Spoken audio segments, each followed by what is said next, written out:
good day. When I start, I greet you in the wonderful name of Jesus Christ, our King and our Savior. Grace, mercy, and peace from God the Father, the Lord Jesus Christ, and His wonderful Holy Spirit. Amen. Amen.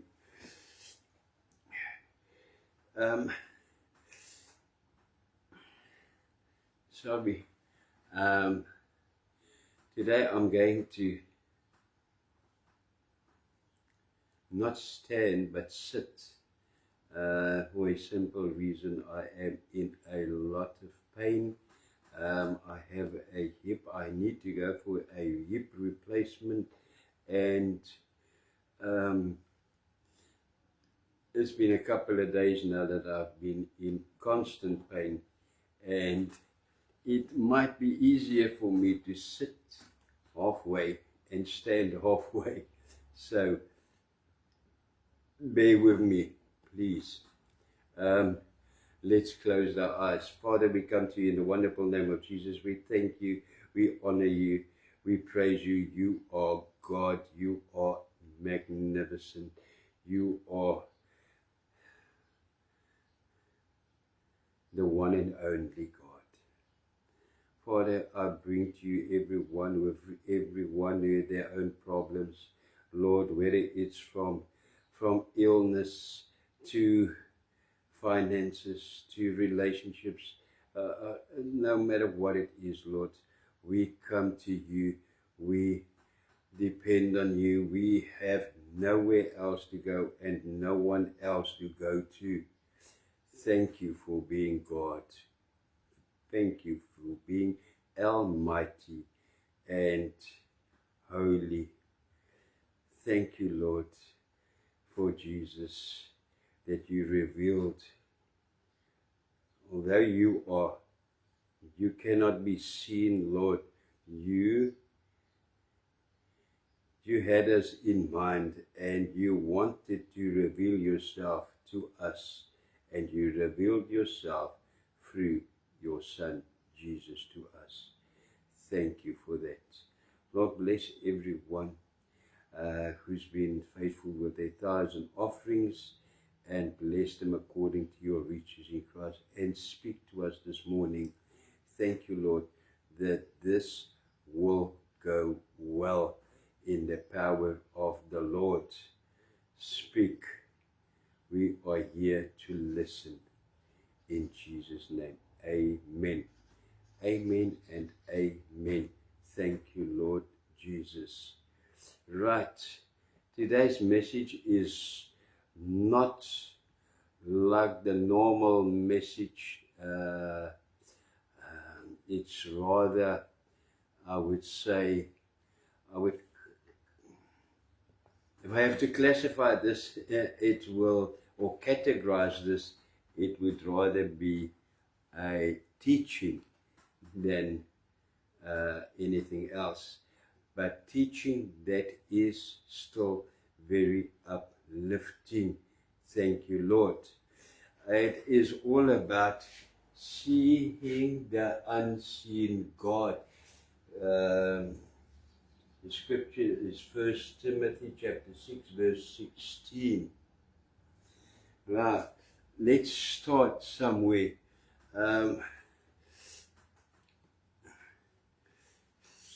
Have you noticed that all over the world there are telescopes? They're coming up like mushrooms all over the world. And it is said that some of these telescopes can look light years into the universe. And that means very, very far.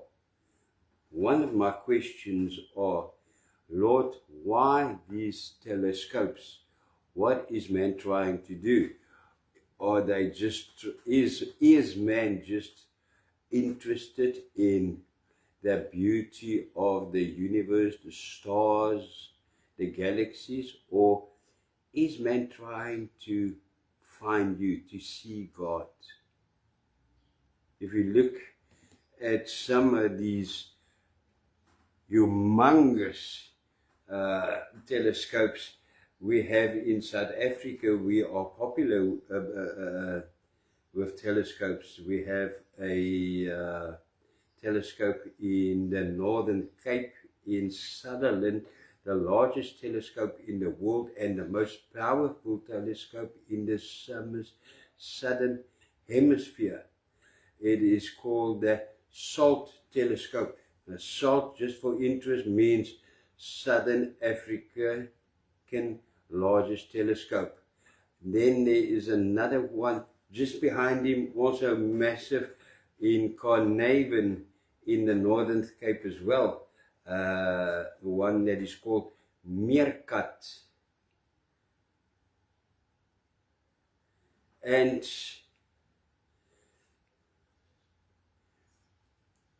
the question is why these telescopes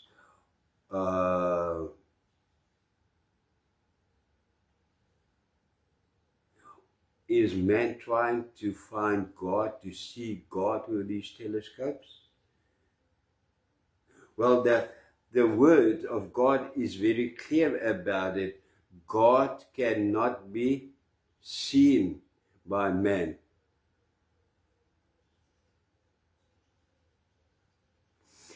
Then with that, what they normally ask those people who try to find God, to see God, is how is it, the next question is, how is it possible to believe in a God that you cannot see, that is invisible? Well, that comes from far back, as far as ancient Greek. In ancient Greek, it was believed, or let me say, a great distinction was made between spirit and physical, the physical, spiritual and physical. They believed spiritual was good and physical is bad. Bottom line. Where did they find this? I don't know. Because this distinction is strange to the Bible. The Bible does not say that the physical and the material things are bad, or that physical and material is from a lower order. The Bible does not state that at all. God Himself is the creator of everything and everybody. He is the creator of every atom on earth, on Mars, on the moon, wherever, everywhere in the universe. So it is absolutely unwise and wrong to claim that because God is a spiritual being, the earth and everything on earth is bad. That is totally unbiblical and unwise to say that. Although God does not have a body like us, and although God is invisible, not seen, the body stays a beautiful creation by God. It was made by God, and God, after He's made everything that included man, the body, He said that it was good. That is rather what the Bible says. It was so good that in the Bible, God uses body parts to refer to Himself. In Genesis chapter 6, verse 6, God refers to His heart. It reads, the Lord regretted that He had made human beings on the earth, and His heart was deeply troubled. In Isaiah 65 verse 2 refers to the hands of God. It reads, the Bible no, I did say the Bible refers in chapter Isaiah 65 verse 2 to the hands of God. It says, all day long I have held out my hands to an obstinate people. Psalm 8 verse 3 refers to the fingers of God. Yes. Reads, when I consider your heavens, the work of your fingers, the moon and the stars which you have set in place. The works of your fingers. Deuteronomy mentions the arm of God. It says, but they are your people, your inheritance that you brought out of your great power and your outstretched arm. Then in Isaiah 40, is it Isaiah 40 verse 11, God mentions his arm and his heart. It says, he gathers the lambs in his arms and carried them close to his heart. Amen. Then something strange, but in Psalm 91 verse 4, the Bible even talks about the wings and the feathers of God. Really? Yes, really. It reads, he will cover you with his feathers, and under his wings you will find refuge. Wow. So, God uses body parts to express himself. And although the Bible uses these body parts of man and animal to express God, it is mainly to refer the characteristics of God, as he stays holy and spiritual, and he is unseen.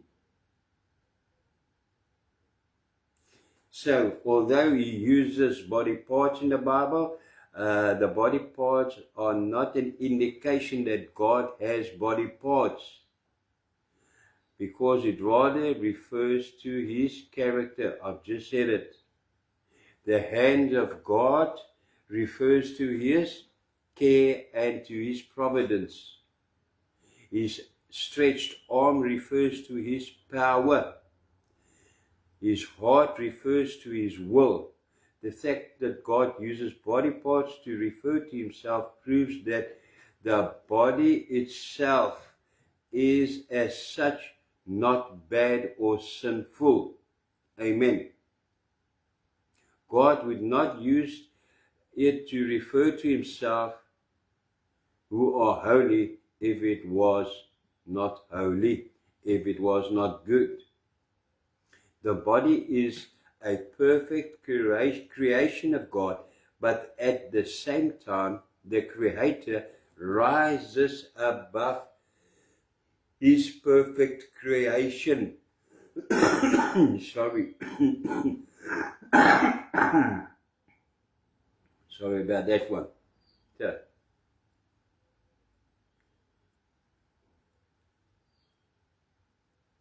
the Creator created everything, but at the same time, the Creator rises above his perfect creation. He is too big, too holy, too perfect to be able to be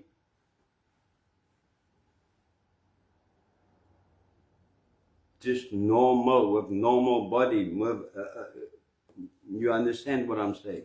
Yes. And that is a reason why the Bible warns that we should not think too humanly about God. The Bible also warns that we should not try to capture God in our limited world view, in our pictures that we have about something. That happened many ages ago. God was furious when the Israelites, what did they do? They made a golden calf and started to worship him through the calf while Moses was on the mountain. Why was God furious? Simply of the fact that he is above everything. What they did was directly against the fact that he is unseen, as well as the second commandment. You shall not make for yourselves an image in the form of anything in heaven above, or on the earth beneath, or in the waters below. You shall not bow down to them or worship them. For I, the Lord your God, am a jealous God and cannot be measured with anything.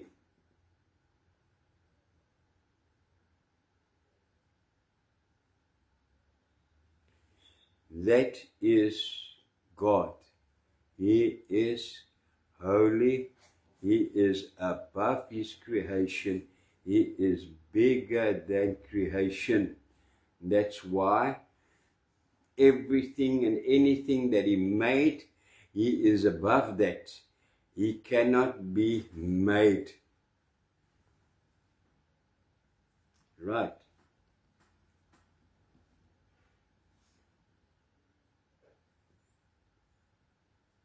And because God is above every possible image of man, it is therefore very important to hold on to the confession that God is unseen, especially as we live in a time in which science determine that only that what is scientifically observable exists. If it does not exist scientifically, it does not exist. Really?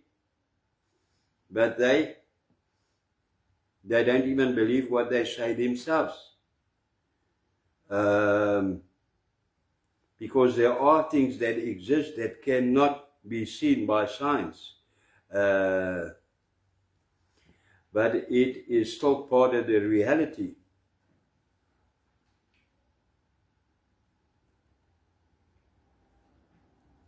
Things like infrared. Infrared cannot be seen, but it exists. It is. And what a stupid argument to say if you cannot see it, it does not exist. Really? If I stand in my house and I hear two cars and I hear, there is a crash, then because I cannot see it, because there are houses between me and the road, the main road on top there, it's only 200 meters away from us, but there are houses between us, so I could hear the sound, but because I did not see it, it does not exist. It did not happen. No, not at all. And if you think of it, who knows if there are still not many undiscovered things in God's creation for which man does not have instruments to observe it. Can any man think that everything there is nothing left on this earth that is not discovered? Point is, God is unseen, God is invisible. If you want to see God, if you wish to see God, or know that God exists, then I have one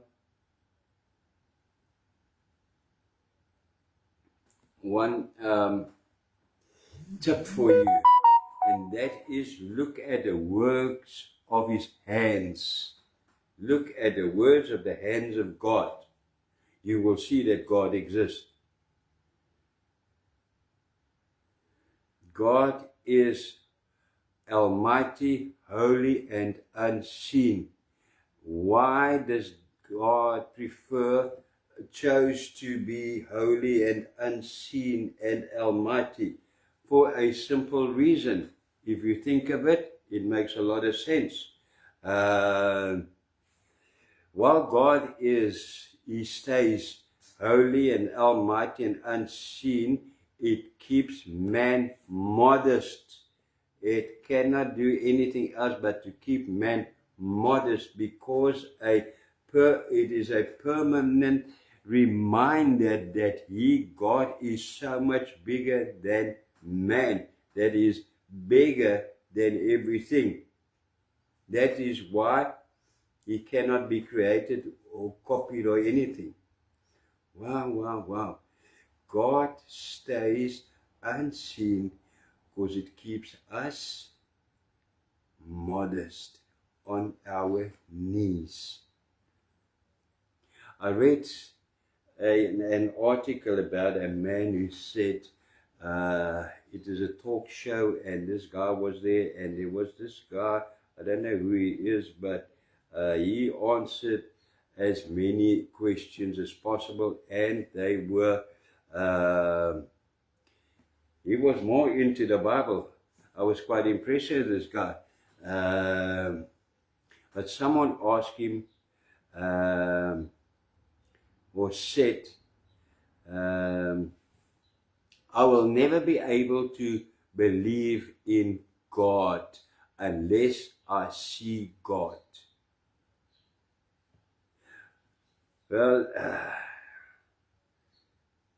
this guy, the talk host, he replied and he gave him an answer. Listen to this answer. He said, well, that is easy to see God. Look into the sun. And this guy, he replied immediately. He said, no, man, wow. That's not possible. I shall be blind. I shall be blinded by the sun if I look into the sun. And the talk host said to him, indeed, and likewise, nobody can see God and afterwards stay alive or see again, the Bible says. And he quoted a verse from the Bible, 1 Timothy chapter 6, verse 16, that reads, who alone is immortal and who lives in unapproachable light, whom no one has seen or can see.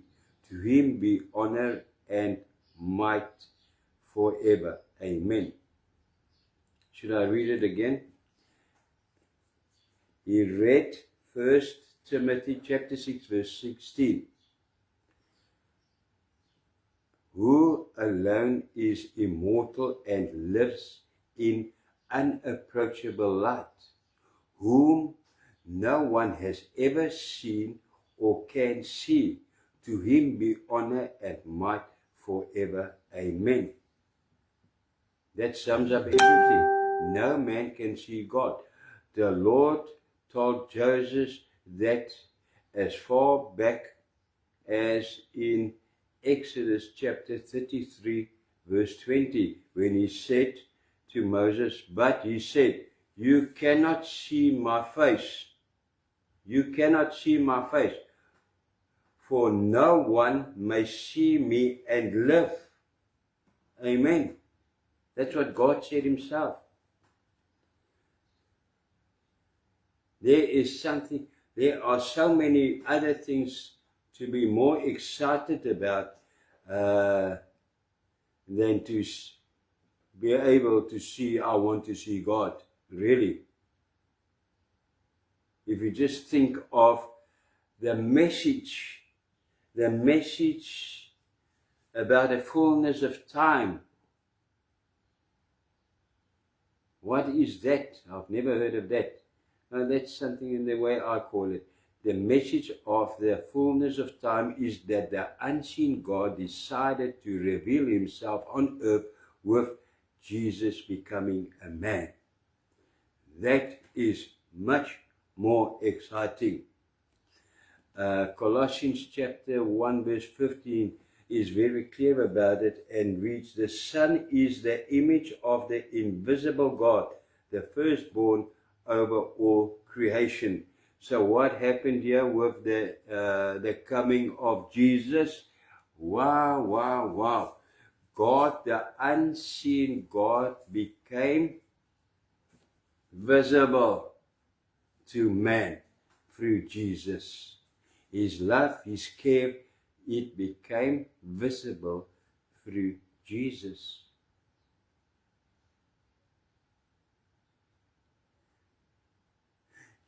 Man will never ever see God in his own power and with his scientific equipment ever from this side on. But from his side, God desired to come to man. If you ever doubt if the unseen God exists, then look at the Son. Look at what the Son has done. If you have seen the Son, you have seen the Father. Look at what God, unseen, but look at what he does through a seen body, the body of Jesus. Wow. Jesus himself said in John 14 verse 9, he said, "Don't you know me, Philip?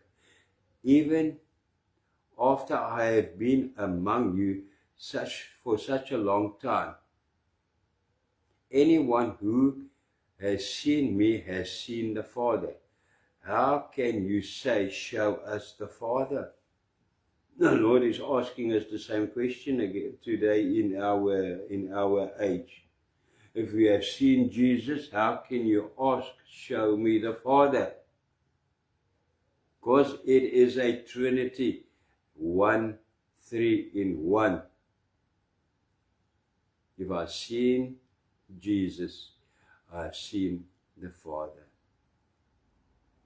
In Christ, the unseen God has come to so close to man, I want to say, that he became visible and so close that man could receive grace upon grace upon grace from the unseen. Amen. Wow, wow, wow. It won't, I'll say it again, it won't try to help to find God out somewhere in the universe. With your eyes and with the equipment you have, you will find nothing. 1 Timothy 6 verse 1, let me recall it. All who are under the yoke of slavery should consider their masters worthy of full respect, so that God's name and our teaching may not be slandered. Amen. Rather spend time seeking how God from his side came to you and how he drew you, the rebellious man, back to him with the coming of his Son. If you think of it, how fortunate are we to know that God is almighty, that he is holy and unseen, but that he sees us and he still cares for us. He is bigger than his whole creation, but still not too big to forget you. That is your hope for this day. Psalm chapter 8 verse 4 and 5 reads, "What is mankind that you are mindful of them? Human beings that you care for them." Amen. Lord, you are so holy, you are so powerful, you are so almighty, you are so above everything. What is mankind that you are mindful of us. Human beings that you care for us. That is the question we asked this morning. Then he says, you have made them a little lower than the angels and crowned them with glory and honor. What is man, Lord? What? What is left for you? Acknowledge that God is Almighty, that He is holy, that He is unseen. Call out the words of 1 Timothy chapter 1 verse 17.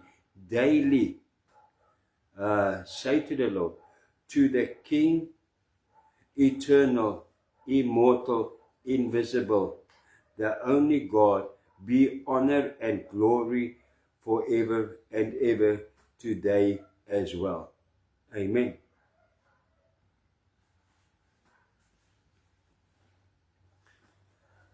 I end off, wherever life may be, God is the source of all life. He is the source of all light, even though He inhabits a light inaccessible to man. That's what we read. But He is visible in the Son, Christ Jesus. Oh, Lord, there is nothing more but to know You, to worship You, to take refuge in You through Your beloved Son, Christ Jesus, our Savior and our believer.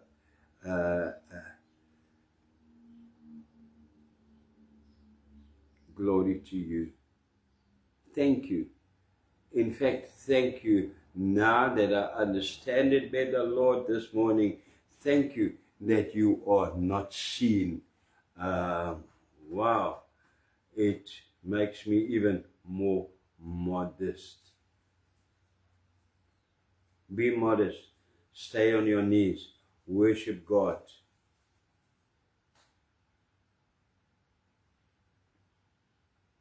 And turn to the Almighty God, whose hand works, the works of His hands you see every day. If you look at yourself, if you look at someone else who was reborn, if you look at the mountains, the sea, at everything, there is so much, there is too much. You can never see everything and run out of ideas or interest. Look at the hands of God. Look at His Son, Jesus, His offering, His love. Look at the Son.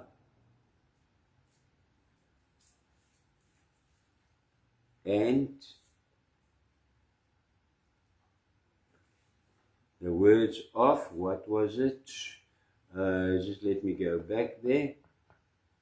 And remember, what is mankind that You are mindful of them? Human beings that You care for them. You have made them a little lower. That is what we said, ne?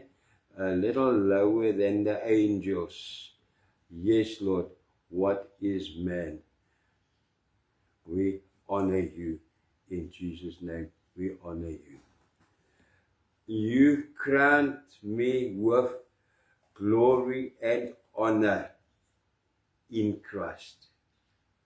And that is what we are going to celebrate one of these weeks. I think it's only 2 weeks away. The offering of the Lord, Him paying for my sins. Lord, what is man that You would be mindful of me, to offer Yourself so that I could be saved? and still you are above everything in creation. You have made everything perfect, but you are more than that, your perfect creation. You rise above your perfect creation, so much so that nothing can be made, copied from you. Amen. That is where you stand. That is who God is, and that is the assurance, the care that you have going forward. Unbelievable. Amen. Let's close the eyes. Father, we come to you in the wonderful, wonderful name of Jesus. We praise you, we honor you, and we glorify you. Thank you, Lord, that you are holy, that you are almighty, that you are invisible for us. Thank you, Lord. With that, thank you, Lord. We never know where you are, when you are going to appear and reveal yourself. We only know that you are here. Protect us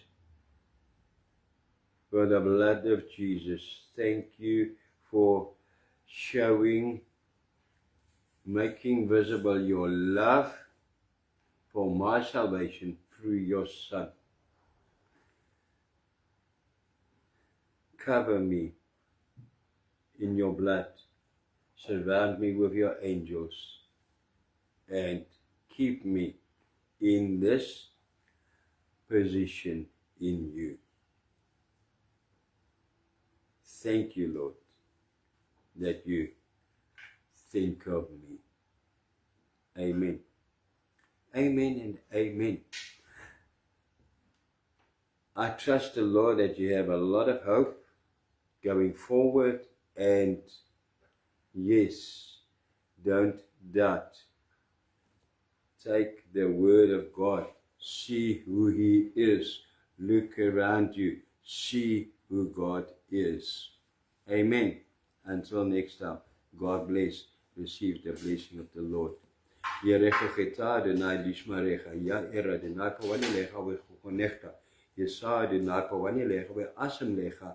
Shalom. The Lord will bless you and keep you. The Lord will turn his face toward you and be gracious to you and give you peace. Amen and amen.